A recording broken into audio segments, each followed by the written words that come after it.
কি খুঁজছো? আরে মোবাইলটা কোথায় রাখলাম বুঝতে পারছি না। মোবাইলটা রিং করছি, রিং হচ্ছে না, কারণ সাইলেন্ট করা আছে। তুমি তোমার মোবাইলে একটা সেটিংস অন করে রাখবে। এটা যদি তোমার কেউ চুরি করে নিয়ে গেল, মোবাইলটা কোথায় আছে সেটা তুমি ট্র্যাক করতে পারবে। আর যদি তোমার ঘরে কোনো জায়গায় রেখেছো, তুমি খুঁজে পাচ্ছ না, যদি সাইলেন্ট অবস্থা থাকলেও মোবাইলে কিন্তু রিং করবে। কিভাবে করবে সেটা? সেটা করার জন্য তুমি তোমার মোবাইলে সেটিংস কে ওপেন করে নেবে। এই সার্চ বক্সের মধ্যে লিখবে ফাইন্ড মাই ডিভাইস, লিখে সার্চ করবে, দেবে এই ধরনের ইন্টারফেস আসবে। ফাইন্ড মাই ডিভাইসে ক্লিক করবে, দেবে এই ধরনের ইন্টারফেস আসবে। ফাইন্ড মাই ডিভাইস এটিকে অন করে দেবে। এই যে টগলটি আছে, এই টগলটিকে অন করে দেবে। পিন বা ফিঙ্গারপ্রিন্ট দিয়ে তুমি সেটাকে ওপেন করে নেবে। টগলটি অন হয়ে গেছে। কম্পিউটার বা যে কোনো একটা মোবাইলে তোমার ওই ইমেল আইডি লগ ইন করে তুমি তোমার ওই মোবাইলটি কোথায় আছে সেটা ট্র্যাক করতে পারবে। দেখা একটু।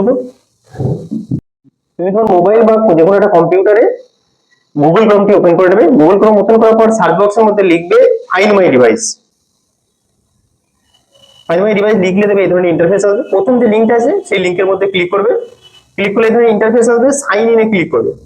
এবার তোমার ওই ইমেল আইডিটি লগ ইন করে নেবে। এখানে ইন করলাম। লগ ইন করার সঙ্গে সঙ্গে দেখো আমার মোবাইলের এখানে দেখো মডেল নাম্বারটা শো করছে। দেখো প্লে সাউন্ডে ক্লিক করবে, দেখো মোবাইলটা রিং হচ্ছে। এখানে সাইলেন্ট করা থাকলেও দেখো মোবাইলটা রিং হবে।